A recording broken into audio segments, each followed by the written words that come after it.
The pit lane is supposed to be a place of precision where the most choreographed dance in motorsport unfolds. But sometimes, it turns into a nightmare. A flash of confusion, a split-second mistake, and suddenly, everything's on fire, literally and figuratively. Let's go back to Canada, 2008. The race was chaos already, but nobody expected what came next. Kimi Räikkönen and Robert Kubica had just made their pit stops during a safety car period. As they exited, both cars halted at the red light at the end of the pit lane, standard procedure. And then came Lewis Hamilton. He was released by McLaren, and he didn't stop. Whether it was tunnel vision, miscommunication, or just pure misjudgment, Hamilton failed to notice the red light. He barreled down the lane and slammed straight into the back of Kimi's stationary Ferrari. The impact shattered Hamilton's front wing, crumpled Kimi's rear end, and triggered stunned silence across the paddock.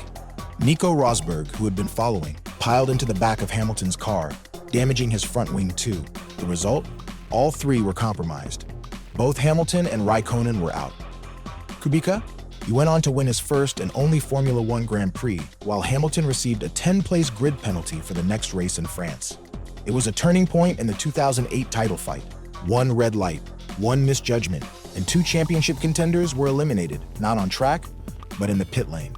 And as shocking as that was, it wasn't the only pit lane meltdown that season. Fast forward to Singapore 2008, a race already tainted by the infamous Crashgate scandal. But long before that bombshell came to light, something else went horribly wrong in the Ferrari garage.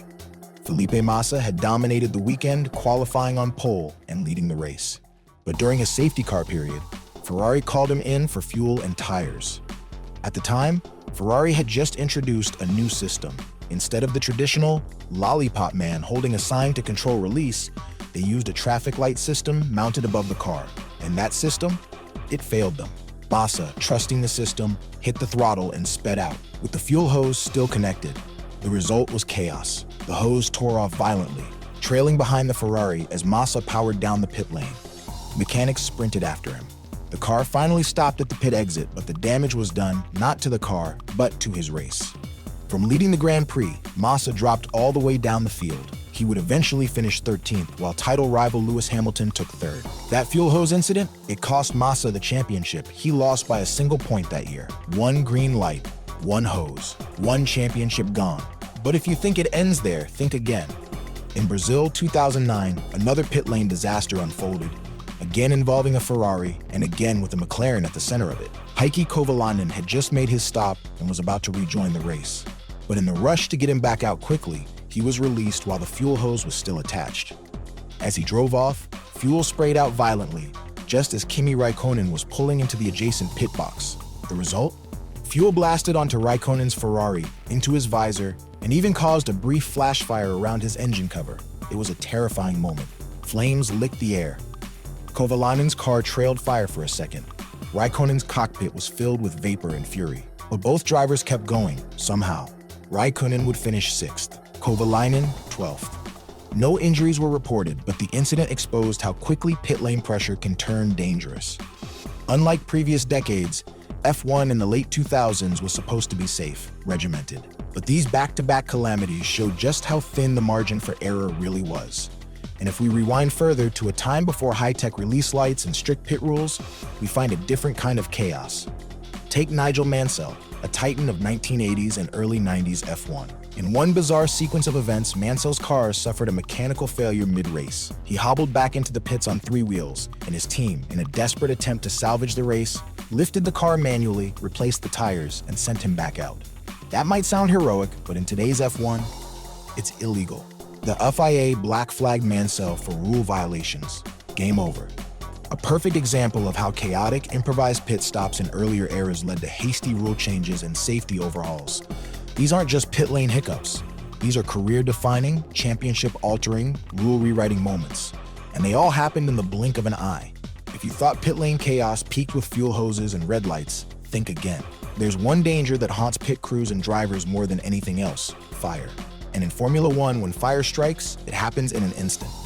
One of the most infamous examples, Jos Verstappen's pit fire at Hockenheim in 19... As fuel was being pumped into his Benetton, a sudden spark, possibly from a static charge or unburnt vapors, ignited a fireball.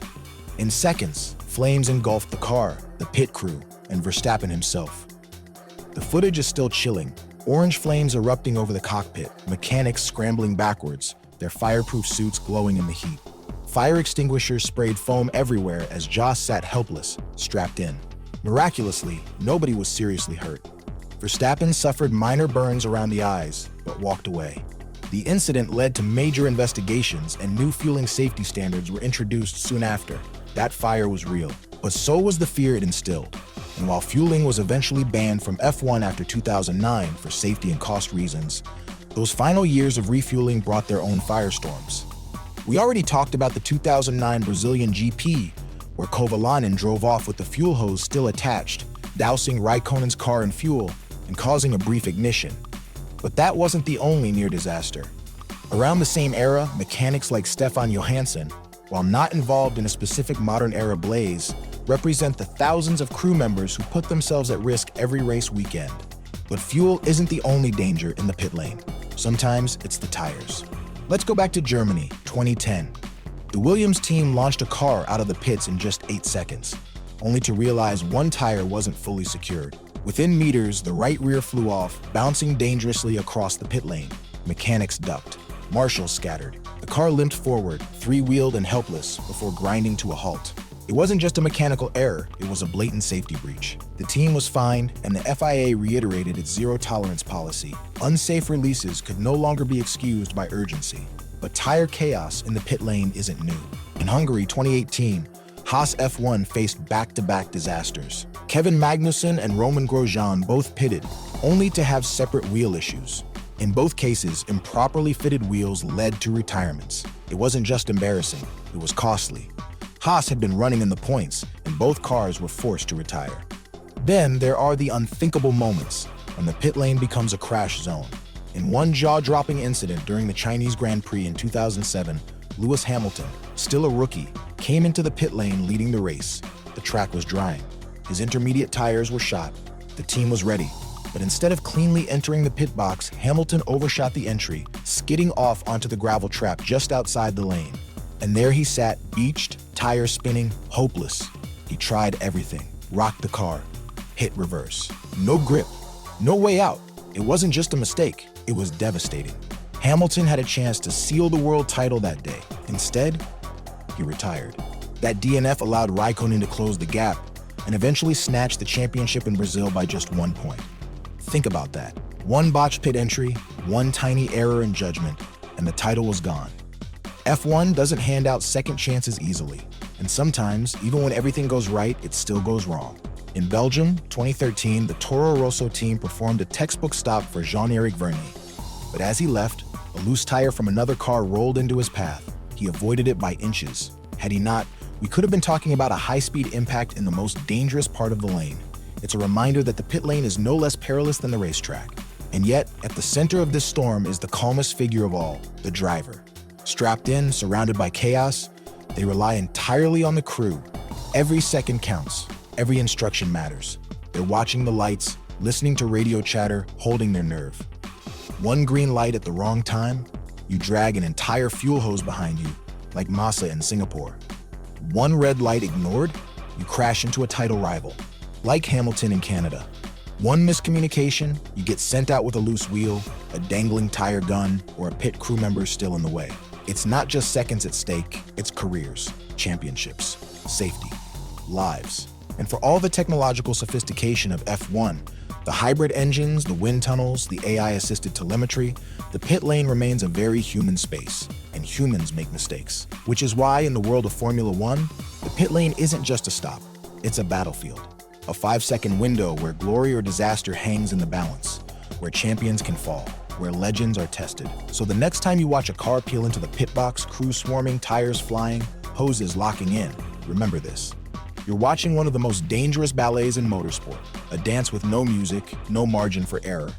Just heart-pounding, high-stakes chaos, played out at 200 miles per hour and brought to a screeching halt in the most unpredictable place of all, the pit lane.